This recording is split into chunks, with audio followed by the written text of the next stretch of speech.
जी students, exercise 7.8 complete हो गई है। इसके बाद नेक्स्ट जो है अपना चैप्टर हमने वाइड अप कर लिया। आप चैप्टर नंबर 6 स्टार्ट करते हैं उसकी रिवीजन। तो चैप्टर नंबर 6 करने से पहले उसकी थोड़ी सी डेफिनेशन है, सीक्वेंसेस और सीरीज, ठीक है। तो पेज नंबर 189 अगर आप ओपन करें तो उधर आपको सीक्वेंस की पहले डेफिनेशन मिलेगी, वो पहले कर लेंगे, ठीक है। Sequence is a special type of function whose domain is a set of natural number and range is set of real number or complex number। अब सीक्वेंस क्या है, आपके पास एक फंक्शन है।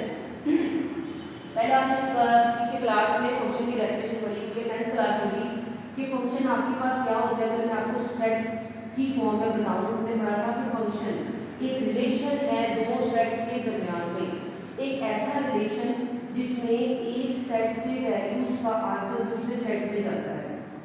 जैसे हमारे पास पहले सेट के एलिमेंट थे, ये दूसरा सेट था ना, उसको डायग्राम में क्यों बनाया। एक सेट ए है, इसमें 3 एलिमेंट है, ये सेट बी है, इसमें 4 एलिमेंट है। हम ये कहेंगे ये पहला सेट हमारे पास डोमेन है और ये दूसरा सेट हमारे पास को डोमेन होगा, ठीक है। और आप देखें कि इसमें टोटल 3 एलिमेंट थे, को डोमेन में टोटल 4 एलिमेंट थे, लेकिन एक 4 से मैप हुआ, 2 5 से मैप हुआ, 3 6 से मैप हुआ। आंसर में आपके पास क्या आया, आंसर में आपके पास 4 5 और 6 आया। तो जो आंसर में आता है आपके पास वो रेंज होती है। एक जो हमारे पास इनपुट होती है वो डोमेन होती है, जो हमें आउटपुट के तौर पर मिलती है वो हमारे पास रेंज होती है। और ये जो एक हमारे पास रिलेशन हमने बनाया इनपुट और आउटपुट के दरमियान में, ये हमारे पास रिलेशन एक फंक्शन होता है, ठीक है। ये हमने पहले बात करी थी, हम वेन डायग्राम पढ़ते थे। अब हमने ये पढ़ा है कि सीक्वेंस भी एक फंक्शन ही है। अब वो स्पेशल टाइप का फंक्शन थी जिसमें जो डोमेन होती है, जो हमारी इनपुट होती है वो नेचुरल नंबर्स होती है, यानी जो हम डोमेन दे रहे होते हैं वो नेचुरल नंबर्स के एलिमेंट होते हैं, 1 2 3 4 सो ऑन। और जो हमें आउटपुट मिलती है, रेंज मिलती है, वो हमें सेट ऑफ रियल नंबर जिसको आर से रिप्रेजेंट करते हैं या सेट ऑफ कॉम्प्लेक्स नंबर मिलती है। ये तो बहुत जैसे इधर हमारे पास जो रेंज आई वो हमारे पास रियल नंबर्स थे, आपने पढ़ा होगा रियल नंबर्स और कॉम्प्लेक्स नंबर्स क्या होते हैं। और इस तरह से हमारे पास रेंज जो थी वो कॉम्प्लेक्स नंबर भी आ सकती थी। तो इसको मैथमेटिकली अगर रिप्रेजेंट करो तो हम लिखते हैं function f n from R और सी, यानी हमारे पास फंक्शन है एन से आर या सी तक, यानी ये इनपुट है और आउटपुट में हमें जो एलिमेंट मिल रहे होते हैं वो या तो रियल नंबर में से होंगे या कॉम्प्लेक्स नंबर में से होंगे। हम इसको मैथमेटिकली ऐसे शो करते हैं। फिर हमारे पास जो सीक्वेंस होती है, किसी जैसे एक सेट होता है, सेट को रिप्रेजेंट करने के लिए हमारे पास एक सिंबल होता है, जैसे नेचुरल नंबर को आप ऐसे शो करते हो, तो इस तरह से सीक्वेंस को शो करने के लिए भी हमारे पास सिंबल होते हैं। हमने कहा कि हमारे पास ए एन एक सीक्वेंस है, जनरली उसको रिप्रेजेंट किया ए एन से और ब्रैकेट के साथ, यानी सीक्वेंस को रिप्रेजेंट करने का स्पेशली हमारे पास एक मेथड होता है, या आप कह दो B N, generally A N और बी एन से करते हैं, या आप कह दो एस एन सीक्वेंस, ठीक है। सीक्वेंस सीरीज को हम इस तरह से रिप्रेजेंट करते हैं। ये वाली बात हो गई, ये हमारे पास जो थी वो मेन डेफिनेशन थी। आप यहाँ से डेफिनेशन पेज नंबर 189 पर अंडरलाइन कर लीजिएगा। उससे ऊपर बेटा एक थ्योरी लिखी हुई है फर्स्ट लाइन पे इंट्रोडक्शन में, sequence also called the progressions and are used to represent the order list of number. MCQs वगैरह हम पूछ सकते हैं, पेज की थ्योरी पढ़ लीजिए एक बार, कि आपके पास जो सीक्वेंसेस होती हैं उसको प्रोग्रेशंस भी कहते हैं, जिसमें हमने अपने वर्ड्स को रिप्रेजेंट किया होता है ऑर्डर लिस्ट के साथ, एक ऑर्डर में आ रहे होते हैं वैल्यूज, उससे जैसे मेरी बात की है। और अगर आपके पास तमाम नंबर्स के नीचे का हाईलाइट किए सीक्वेंस की डेफिनेशन के नीचे एक और चीज़ कि अगर नंबर्स आपके पास सारे रियल नंबर्स हो तो ऐसी सीक्वेंस जो है वो रियल सीक्वेंस होती है। अब 6.1 पे आ जाए। अच्छा, इसके साथ में इसकी कुछ टाइप्स होती हैं, वो भी पहले बता दूँ कि सीक्वेंस की टाइप होती है, या तो फाइनाइट सीक्वेंस होगी या तो इनफाइनाइट सीक्वेंस होगी। सपोज मैं आपको एक एग्जांपल दूँ 1 3 5 7 21, आप कहोगे इस ये सीक्वेंस ऑड नंबर की सीक्वेंस एक चल रही है और इसमें क्या है हमारे पास हमें लास्ट n वाला नंबर पता है, nth एलिमेंट इसका हमें पता है, तो हम कहेंगे हमारे पास फाइनाइट सीक्वेंस होगी। अब सपोज मैं आपको एक और सीक्वेंस की एग्जांपल दे दें 1 3 5 7 9 और सो ऑन। अगर हम पहले 1 3 5 1 3 7 पहले 1 3 7 15 और सो ऑन, ये सीक्वेंस बनाई है इसमें और ये चल रही है, यानी इसमें कोई हमें कोई डेफिनेट वैल्यूज नहीं पता। जैसे इन दोनों में डिफरेंस जो है वो 2 का है, 2 3, एक का डिफरेंस, फिर 3 से कितने का डिफरेंस, 4 5 6 7, 4 का डिफरेंस, फिर इसके दरमियान में 8 का डिफरेंस, फिर आगे दरमियान में ऐसे डबल डबल होता जा रहा है। तो मैंने एक सीक्वेंस बनाई है, लेकिन हमें एक सीक्वेंस हमने जनरली बना दी, लेकिन इससे ये नहीं पता चला कि इसकी एंड वाली टर्म क्या थी, कहाँ तक जाके रुकती है। तो ये हमारे पास फिर इनफाइनाइट सीक्वेंस होगी, ठीक है। जनरली दो एग्जांपल दे दिए। अब जैसे मैं आपको कहूँ एक सीक्वेंस का कोई पैटर्न दे दें, जैसे ए एन है आपके पास 2 plus into minus 1 raise to the power n, where n belonging to natural number. ये उसने खुद एक सीक्वेंस बना दी है, एक फॉर्मूला जनरेट करके दे दिया कि इस फॉर्मूले के थ्रू आप सीक्वेंस बनाओ, सीक्वेंस के एलिमेंट्स बताओ। तो आप क्या करोगे, n की जगह उनके एलिमेंट्स को पुट करोगे। जैसे उसने नेचुरल नंबर का है, पहले नेचुरल नंबर का n क्या पुट करोगे, 1 पुट करोगे, उसको सॉल्व करोगे तो सीक्वेंस का पहला एलिमेंट आ जाएगा। फिर आपको पता है नेचुरल नंबर 2 पुट करोगे तो सीक्वेंस का दूसरा नंबर आ जाएगा। ऐसे चलते जाओगे, सॉल्यूशन करते जाओगे, सपोज वैल्यूज आपके पास ऐसे आ गई, तो ये सीक्वेंस बन गई आपके पास। कहने का मतलब ये है, और यहाँ से एक बात ये नोट की कि हमने पुट किया है नेचुरल नंबर, और जो हमें आंसर्स में मिल रहे हैं वो भी हमें या तो रियल नंबर्स मिल रहे हैं या कॉम्प्लेक्स भी आ सकते थे। तो यही बात जो मैंने आपको मैथमेटिकली रिप्रेजेंटेशन यहाँ बताई थी, उसमें ये बताई थी कि हमारे पास जो इनपुट होती है वो नेचुरल नंबर की होती है, और जो आउटपुट होती है वो हमारे पास रियल नंबर से कॉम्प्लेक्स नंबर आ जाती है। अच्छा, ये जो थ्योरी थी इसकी, इसके टाइप्स बता दिए आपको। अब टाइप्स के बाद इसकी एक्सरसाइज का क्वेश्चन दिखाइए जरा। स्मार्ट सिलेबस के अकॉर्डिंग जो है 6.1 का जो फर्स्ट क्वेश्चन है, आपको पता है इसके कौन कौन से पार्ट है, मेरे को बता दें। तो स्मार्ट सिलेबस वैसे तो आपके पास है, क्वेश्चन 1 का पार्ट 2 है, 3 है, 5 है, 6 है, 7 है और 8 है, ठीक है। तो एक पार्ट पहले करवाती है, 2 पार्ट ताकि बाकी आपकी रिवीजन होने। पार्ट नंबर 5 मैंने लिखा है यहाँ पर, क्वेश्चन रीड कर लीजिए। Right the first 4 terms of the following sequence. ये सीक्वेंस उन्होंने जनरेट करके एक फॉर्मूला, उसका कुछ जैसे मैंने पीछे आपको एग्जांपल कराई है, उसने कहा है इस सीक्वेंस में पहली 4 टर्म्स बताओ हमें। तो हमें पता है कि सबसे पहले मैं कहूँगी at n equal to 1, natural number हम पुट करते हैं ना, आपको मैंने डोमेन बताई है अभी। तो नेचुरल नंबर का मतलब है कि हम n की वैल्यू 1 से लेंगे, तो a जहाँ जहाँ n है वहाँ अगर 1 पुट करो तो आपके पास पहली वैल्यू आ जाएगी 1/3 एट n इक्वल टू 2 पे क्या होगा 2/4 + 5। अब डायरेक्ट कर रही हूँ, आप लोगों ने पुट करके बताना। 3 पे क्या होगा 3/7 और 4 पे क्या होगा 4/9। तो अगर हम बताएं सो सीक्वेंस विल बी, सीक्वेंस क्या बने हमारे पास 1/3, 2/5, 3/7, 4/9 सो ऑन। तो ये हमारा आंसर आ गया। इसने कहा था पहली 4 टर्म बताओ इस सीरीज की, इस सीक्वेंस की। तो हमने वो पहली 4 टर्म एंड में लिख के बता दी फाइंड करके। ये सारे क्वेश्चन बहुत इजी हैं, यानी उसमें पहले जब खुद हमें फाइंड करने को मिलेंगे तो हम सिंपली ये करेंगे कि n की वैल्यूज पुट करते जाएंगे और आप अपनी सीक्वेंस जो जनरेट कर लेंगे। अच्छा जी, एक और पार्ट करवा देती हूँ, थोड़ा सा स्टार्ट आपको पार्ट नंबर 7 देख लें, क्योंकि इसमें थोड़ा सा उसने पहली सीक्वेंस पहली वैल्यू दे दी। अब देखिए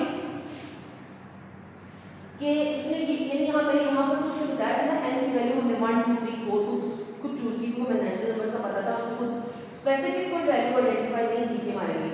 यहाँ पर उसने a1 यानी पहली वैल्यू a1 यानी n की वैल्यू 1 हमें कुछ बता दी, तो वो कहाँ शुरू करनी है 2 से। हमारे पास नहीं होगी तो हम 1 शुरू करेंगे नेचुरल नंबर, पर उसने स्पेसिफिक हमें कुछ बाउंड कर दिया किसी चीज़ के लिए, तो हम यानी n की वैल्यू यानी a1 के लिए आप क्या लोगे 2, यानी n हमारे पास क्या है सबसे पहले 2 से स्टार्ट होगा। तो यहाँ पर क्या होगा, जहाँ जहाँ 1 2 + 2, तो आपके पास क्या आ गया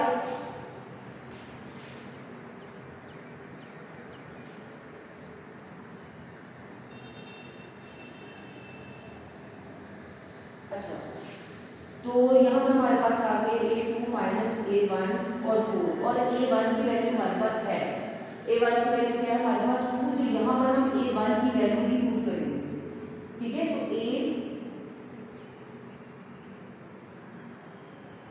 अब 2 की चाहिए तो इसको इधर ले आते हैं, तो ये A2 भी आ गया।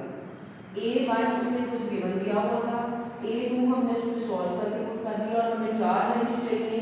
तो अब इसका मतलब है कि हमने n = 3 पुट करना है। n = 2 पुट किया, n = 3 पुट करेंगे तो n = 3 क्या आपके पास आ गया,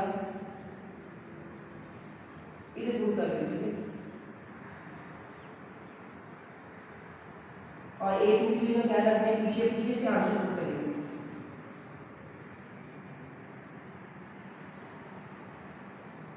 तो ये आपके पास आ गया A3, आपके पास A2 भी आ गया, आपके पास A3 भी आ गया, आपके पास पहली 4 वैल्यूज आ चुकी हैं। तो पहली वैल्यू 2 थी, दूसरी वैल्यू 6 आ गई, तीसरी वैल्यू 11 आ गई, चौथी क्या आ जाएगी, जो हम कैसे डिफाइन करेंगे। एक वैल्यू खुद दे दी है, 3 हमने और निकाले, उसको सीक्वेंस में कॉमा डाल के लिख देना है जैसे भी उसने कहा। ठीक है, तो ये वैल्यू थी स्पेसिफिक केस में, अगर कोई हमें खुद वैल्यू दे दे तो वहाँ से फिर हमने ऐसे बाकी पार्ट्स कर लीजिएगा सेम ऐसे ही और इजी है।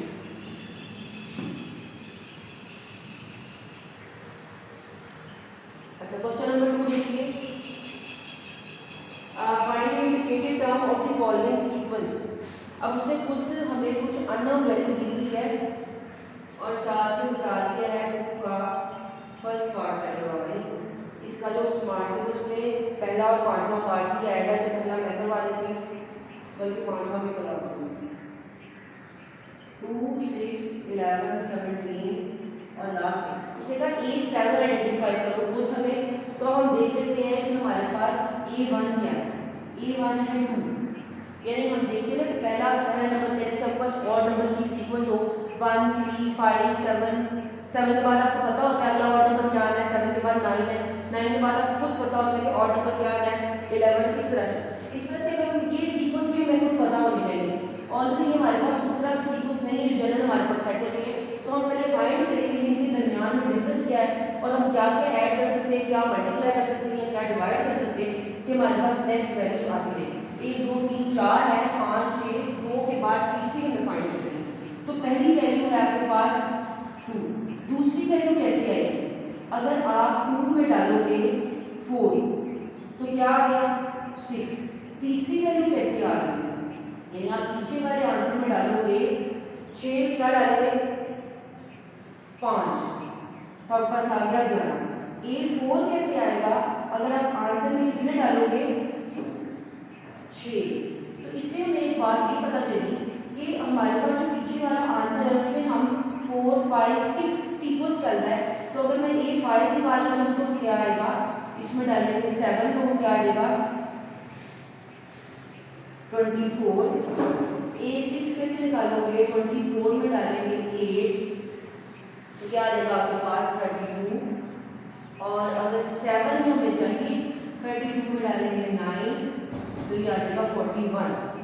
तो हमें उसने ये कहा था कि A7 फाइंड करो और हमने A7 फाइंड कर ली, वो है 41। तो ये आपने खुद आइडेंटिफाई करना है। और इससे एक बात और पता चली है, इसको लिखने का एक और तरीका कार भी है, इससे हम ये दे सकते हैं कि A1 कैसे आया, A1 हमारे पास था 2, तो A2 हमारे पास कैसे आया, A1 में हमने D डाला, D का मतलब था वो डिफरेंस जो उन दोनों के दरमियान में था, और A3 हमारे पास कैसे जनरेट हुआ, पीछे वाले A2 में दोबारा D डाला। ठीक है, तो ये फॉर्मूला जैसे हम जनरली भी इसके लिए लिख सकते हैं कि पहला जो हमारे पास होता है वो A1 होता है, दूसरा कैसे आता है, तीसरा कैसे आता है, पीछे वाले का एडिशन का रूल होता है आपके पास सीक्वेंस में। हम खुद से देखते हैं कि इसमें कौन सा रूल अप्लाई हो रहा है, उसके अकॉर्डिंग फिर आगे सीक्वेंस बना लेते हैं।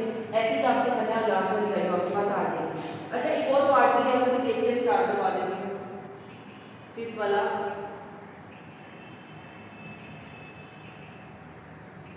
इसमें वो कह रहा है A8 बताओ। अब देखने का मतलब ये है, इसमें तो सिंपल एक सीक्वेंस चल रही थी ना आपके पास, इसमें सीक्वेंस ऑल्टरनेट चल रही है। हाँ जी, ठीक है। तो अब ये देखा कि इसमें देखिए, अगर ये वाली वैल्यूज और जो आगे आने वाली वैल्यू, ये आपस में रिलेट कर देगा, और नेगेटिव वाली आपस में अगर मैं रिलेट करूँ तो उससे आगे वाली मिल सकती है। अच्छा, अगर मैं देखूँ कि मैं यहाँ लिखूँ number of terms at odd position, मतलब मैं देखेंगे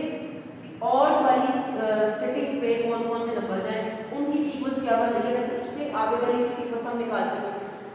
तो A1 है हमारे पास 1, A3 कैसे आया, A1 में कितने डाले, 4 डाले तो 5 आ गया, 3 के बाद 4 5, A5 कैसे आना था, आंसर में 5 में कितने डालूंगी तो 9 आएंगे, 4 डालेंगे तो 9 आएंगे, 5 के बाद 6 और 7 वाली मुझे चाहिए, सॉरी 1 2 3 4 5 6 7, 7 वाली चाहिए जी।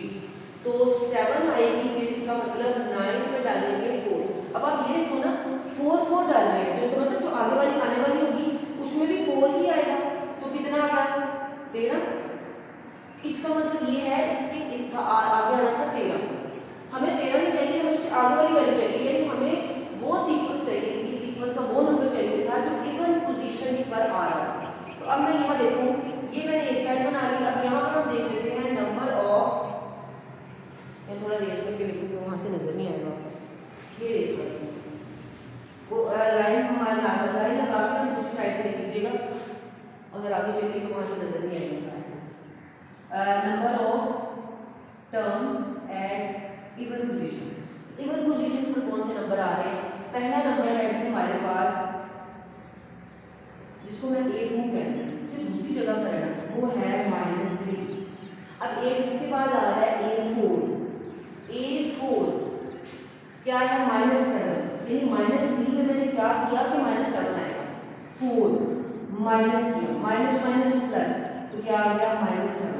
A6 चाहिए था, -7 में 11 चाहिए, तो 11 कैसे आएगा, फिर अगर -4 करूँगी तो -11, यानी अगर आपने देखा A8 आ गया, फिर -4 करूँगी तो 15।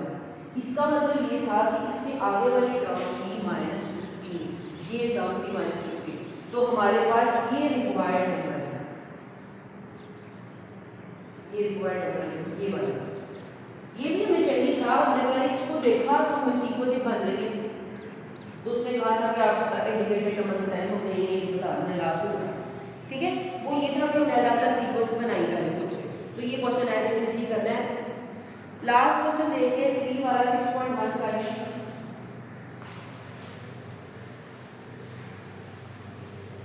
बस फिर हमारी वाइंड को देखिए सर 6.2 पे चलते हैं। अच्छा लास्ट क्वेश्चन उसने कहा find two next terms of the following sequences, यानी इसमें उसने ये बताया था, जो सेकंड वाला क्वेश्चन था कि हमें बताओ कि मैंने एक सीक्वेंस इंडिकेट की गई है उसकी वैल्यू बताओ। अब जो आगे वाला क्वेश्चन है ना उसमें वो ये कह रहा है कि आगे वाली 2 सीक्वेंस के नंबर बताएं, डिजिट बताएं या जो भी आ रही है वैल्यू वो बताएं। तो पार्ट नंबर इसका जो है बिल्कुल ये सेकंड वाले क्वेश्चन की तरह है, 15 31 एंड सो ऑन, यानी इसमें उसने कोई फाइनाइट सीक्वेंस नहीं दी हमें, पीछे वाले क्वेश्चन में फाइनाइट सीक्वेंस थी, हमें पता चल सकता था कि लास्ट वाली वैल्यू क्या है। इसमें बस उसने ये कह दिया कि ये चल रही है तो इसके आगे वाली भी 2 बता दो, तो बिल्कुल वही कर लेते हैं कि A1 आपके पास है 1, A2 कैसे आ सकता है, 1 में 2 डाले 3, A3 कैसे आ सकता है, 3 में डाले 4, सॉरी 3 में 3 डाले 4 डाले, A4 कैसे आ सकता है, 7 में डाले 5,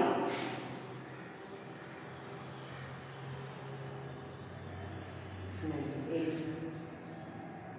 तो ये आगे बढ़ रहा है। अच्छा इससे ये पता चला 2 4 8 एक सीक्वेंस चल रहा है, आगे वाले नहीं उसमें पीछे वाले का डबल आगे वाले में जा रहा है, 2 का 4, 1 का 2, 2 का 4, 4 का 8, 8 का 16, तो कितने आ जाएंगे 31। सीक्वेंस हमें मिल गया अपना, A6 चाहिए हमारे पास 5 का 6 और 7 चाहिए, इसमें जाएंगे 16 का 32 होता है, तो ये आ जाएगा 63, और A7 भी चाहिए तो 63 32 और 64 64 होता है 32 का डबल, तो वो ऐड करेंगे 7 और 147, यानी ये वो रिक्वायर्ड नंबर थे जो लास्ट में हमें चाहिए थे। 5 तक तो उन्होंने खुद दिया हुआ था ना, 6 और 7 वाला चाहिए था वो हमने फाइंड कर लिया।